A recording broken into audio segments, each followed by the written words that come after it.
नमस्कार, मी सौ अरुणा दत्तात्रय थोरात, जिल्हा परिषद सदस्य. ताई, तुम्ही ही पत्रकार परिषद घेतली, त्या पत्रकार परिषदेत माझ्या मुलाला जे तुम्ही धमक्या देता त्या कशासाठी देता? तुम्ही कारखान्याच्या मीटिंगला गेला होता, वार्षिक सभेला, तिथे तुम्ही पाहिलं काय घडलं, काय झालं ते पाहिलं. ते जे झालंय ते तुम्ही स्वतः पहा आणि मग तुम्ही त्या मुलाला दम द्या. कारण जेव्हापासून आम्ही सर्वजण एकत्रच होतो, देवदत्ताई निकम एकत्र होते, स्वामी पण, आणि आता मी पण त्याच क्षेत्रात आहे, तर आपले सगळ्यांचे एकत्र एका विचाराने आपण सर्वजण एकत्र फिरत होतो.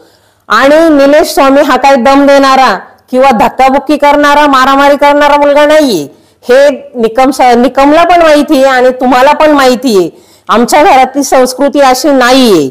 आणि ज्या टायमाला मी जिल्हा परिषद मध्ये निवडून आले त्या टायमाला तुम्हाला माझं कुटुंब तर माहिती आहे. माझ्या कुटुंबात कोणाला काटा जरी टोचला तरी माझं अख्खं कुटुंब एकत्र येतं. माझ्या घरात तुम्ही जेवढ्या पत्रकार परिषदेला महिला आणल्या त्याच्यापेक्षा डबल महिला आहेत माझ्या घरात. आज 20 महिला एका टायमाला तिथं नागापूरला येतील आणि तुम्हाला ह्या प्रश्नाचं उत्तर विचारतील.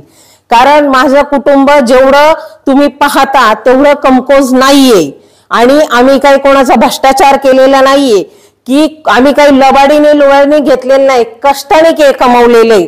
सकाळी 5 वाजता आमचे सर्व जेंट्स दुकानावरती जातात, हॉटेल धंदा करतोय, हे तुम्हाला पण माहिती आहे. आणि अख्ख्या आंबेगाव तालुक्याला, महाराष्ट्राला सुद्धा माहिती आम्ही काय करतोय आणि काय राहतोय.